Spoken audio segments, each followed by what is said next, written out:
ನಮಸ್ಕಾರ ವೀಕ್ಷಕರೇ, ನಾನಿವತ್ತು ನಿಮ್ಮ ಜೊತೆ ಮಾವಿನ ಹಣ್ಣಿನ ಗೊಜ್ಜು ಅಥವಾ ಮೆಣಸ್ಕಾಯಿ ಅಂತಲೂ ಕೆಲವೊಂದು ಕಡೆ ಕರೀತಾರೆ, ಆ ರೆಸಿಪಿಯನ್ನು ನಿಮ್ಮ ಜೊತೆ ಶೇರ್ ಮಾಡ್ಕೊಳ್ತಾ ಇದ್ದೀನಿ. Welcome to Uma Rao kitchen.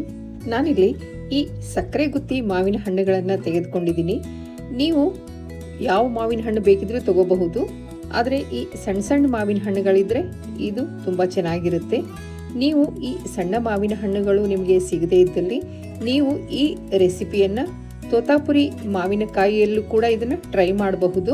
ನಾನಿಲ್ಲಿ ಈ ಮಾವಿನ ಹಣ್ಣುಗಳನ್ನು ಎಲ್ಲ ಹೀಗೆ ಸಿಪ್ಪೆಯನ್ನು ಬಿಡಿಸಿ ಇಟ್ಕೊಂಡಿದ್ದೀನಿ. ಈಗ ಈ ಸಿಪ್ಪೆಗೆ ಒಂದು ಲೋಟದಷ್ಟು ನೀರನ್ನು ಹಾಕ್ಕೊಂಡು ಈ ಸಿಪ್ಪೆಯನ್ನು ಚೆನ್ನಾಗಿ ಕಿಮಚಿ ಈ ನೀರನ್ನು ನಾನು ಈ ಮಾವಿನ ಹಣ್ಣಿಗೆ ಸೇರಿಸ್ತಾ ಇದ್ದೀನಿ. ಈ ರೆಸಿಪಿ ತುಂಬ ಚೆನ್ನಾಗಾಗುತ್ತೆ. ನೀವು ಇದನ್ನು ಖಂಡಿತವಾಗ್ಲೂ ಒಂದ್ಸರಿ ಟ್ರೈ ಮಾಡಿ. ನಂತರ ನಾನು ಇದಕ್ಕೆ ಒಂದು ಅರ್ಧ ತೋತಾಪುರಿ ಮಾವಿನಕಾಯಿಯನ್ನು ಈ ರೀತಿ ಕಟ್ ಮಾಡಿ ಸೇರಿಸ್ತಾ ಇದ್ದೀನಿ. ಈ ಸಕ್ಕರೆ ಗುತ್ತಿ ಮಾವಿನ ಹಣ್ಣು ತುಂಬ ಸಿಹಿ ಇರುತ್ತೆ. ಈ ರೆಸಿಪಿ ಒಂದು ಸ್ವಲ್ಪ ಹುಳಿ ಸ್ವಲ್ಪ ಸಿಹಿ ಇದ್ದರೆ ಚೆನ್ನಾಗಿರುತ್ತೆ ಅಂತ ನಾನಿಲ್ಲಿ ಇದಕ್ಕೆ ಈ ರೀತಿ ಈ ತೋತಾಪುರಿ ಮಾವಿನಕಾಯಿಯನ್ನು ಸೇರಿಸಿದ್ದೀನಿ. ಈಗ ಅದಕ್ಕೆ ರುಚಿಗೆ ತಕ್ಕಷ್ಟು ಉಪ್ಪು ಮತ್ತು ಬೆಲ್ಲವನ್ನು ಸೇರಿಸಿ ನಾನು ಇದನ್ನು ಬೇಯಲಿಕ್ಕೆ ಇಡ್ತಾ ಇದ್ದೀನಿ.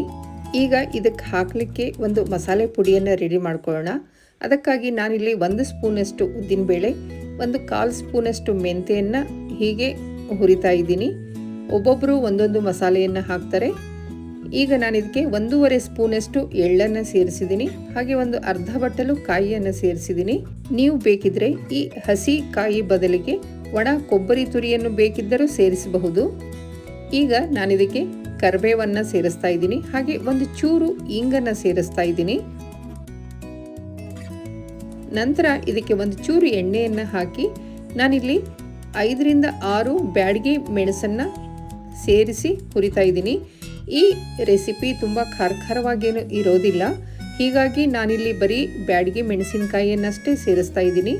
ಈಗ ಇದಕ್ಕೆ ನಾನು 1 ಚಮಚದಷ್ಟು ಅರಿಶಿನ ಪುಡಿಯನ್ನು ಸೇರಿಸಿ ಇದನ್ನು ಚೆನ್ನಾಗಿ ಹುರಿದು ಇಟ್ಕೊಂಡಿದ್ದೀನಿ. ಈ ಕಡೆ ಈ ಮಾವಿನ ಹಣ್ಣು ಚೆನ್ನಾಗಿ ಬೆಂದಿದೆ. ನಾನೀಗ ಇದನ್ನು ಒಂದು ಸ್ವಲ್ಪ ಸ್ಮ್ಯಾಶ್ ಮಾಡ್ಕೊಳ್ತಾ ಇದ್ದೀನಿ. ಈ ರೆಸಿಪಿ ನೀವು ತೋತಾಪುರಿ ಮಾವಿನಕಾಯಿ ಅಥವಾ ಮಾವಿನ ಹಣ್ಣನ್ನು ಸೇರಿಸಿ ಕೂಡ ಮಾಡಬಹುದು. ಹಾಗೆ ಹಣ್ಣು ತುಂಬ ಸಿಹಿಯಾಗಿದ್ದರೆ ಇದಕ್ಕೆ ಸ್ವಲ್ಪ ಹುಣಸೆ ರಸವನ್ನು ಕೂಡ ಸೇರಿಸಿ ಮಾಡಬಹುದು.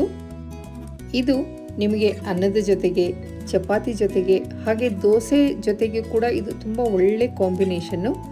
ಈಗ ನಾನು ಈ ಹುರಿದಿಟ್ಟುಕೊಂಡಂತಹ ಮಸಾಲೆಯನ್ನು ಪುಡಿ ಮಾಡ್ಕೊಳ್ತಾ ಇದ್ದೀನಿ. ನೋಡಿ, ನಾನು ಇದನ್ನು ಈ ರೀತಿ ಪುಡಿ ಮಾಡ್ಕೊಂಡಿದ್ದೀನಿ. ಇದನ್ನು ನೀರು ಹಾಕಿ ರುಬ್ಬಿಕೊಂಡ್ರೆ ಇದು ತುಂಬ ಪೇಸ್ಟ್ ಥರ ಆಗಿಬಿಡುತ್ತೆ. ಇದು ಹೀಗೆ ತರಿಯಾಗಿ ಪುಡಿ ಮಾಡಿ ಇಟ್ಕೊಂಡ್ರೆ ಇದು ತುಂಬ ಚೆನ್ನಾಗಿರುತ್ತೆ. ನಾನೀಗ ಈ ಪುಡಿಯನ್ನು ಈ ಕುದಿತಾ ಇರೋ ಈ ಮಾವಿನ ಹಣ್ಣಿಗೆ ಸೇರಿಸ್ತಾ ಇದ್ದೀನಿ. ಈ ಮಸಾಲೆ ಪುಡಿಗೆ ನಾವು ಉದ್ದಿನಬೇಳೆ, ಇಂಗು ಹಾಗೆ ಮೆಂತ್ಯ ಹಾಕಿರೋದ್ರಿಂದ ಇದರ ಘಮ ತುಂಬ ಚೆನ್ನಾಗಿರುತ್ತೆ. ಮತ್ತು ಈ ರೆಸಿಪಿಗೆ ಎಳ್ಳನ್ನು ಅವಶ್ಯಕವಾಗಿ ಹಾಕಲೇಬೇಕು. ಹಾಗೆ ತೆಂಗಿನಕಾಯಿಯನ್ನು ತುಂಬ ಜಾಸ್ತಿ ಹಾಕಬಾರ್ದು. ಹಾಗೆ ಮಾಡಿದರೆ ಈ ರೆಸಿಪಿ ತುಂಬ ಚೆನ್ನಾಗಿ ಬರುತ್ತೆ. ಈಗ ನಾನು ಎಲ್ಲ ಪುಡಿಯನ್ನು ಇದಕ್ಕೆ ಸೇರಿಸಿದ್ದೀನಿ. ಅದರ ನಂತರ ಇದನ್ನು ಮತ್ತೆ ನಾನು ಒಂದು 2 ನಿಮಿಷ ಕುದಿಸಿದ್ದೀನಿ. ಈಗ ನಾನು ಆ ಮಿಕ್ಸರ್ ಜಾರನ್ನು ತೊಳ್ಕೊಂಡು ಆ ನೀರನ್ನು ಇದಕ್ಕೆ ಸೇರಿಸಿದ್ದೀನಿ. ಈಗ ನಾವಿದಕ್ಕೆ ಒಂದು ಗಮ್ಮತ್ತಿನ ಒಗ್ಗರಣೆಯನ್ನು ಕೊಡಬೇಕು. ಈಗ ನಾನಿದಕ್ಕೆ ಎಣ್ಣೆ, ಸಾಸಿವೆ, 2 ಉದ್ದಿನಬೇಳೆ ಹಾಗೆ ಕರಿಬೇವು ಮತ್ತು ಒಣ ಮೆಣಸಿನಕಾಯಿಯನ್ನು ಹಾಕಿ ಒಂದು ಒಗ್ಗರಣೆ ಕೊಡ್ತಾ ಇದ್ದೀನಿ. ಈ ಒಗ್ಗರಣೆ ಕೊಡೋದ್ರಿಂದ ಇದರ ಪರಿಮಳ ಹಾಗೆ ಇದರ ಟೇಸ್ಟ್ ತುಂಬ ಚೆನ್ನಾಗಾಗುತ್ತೆ. ಕೊನೆಗೆ ನಾನು ಇದಕ್ಕೆ ಕೊತ್ತಂಬರಿ ಸೊಪ್ಪನ್ನು ಸೇರಿಸಿದ್ದೀನಿ. ಈಗ ನಮ್ಮ ಸಕ್ಕರೆ ಗುತ್ತಿ ಮಾವಿನ ಹಣ್ಣಿನ ಗೊಜ್ಜು ರೆಡಿ ಇದೆ. ಇದನ್ನು ಕೆಲವೊಂದು ಕಡೆ ಕೆಲವೊಂದು ಹೆಸರಿನಿಂದ ಕರೀತಾರೆ.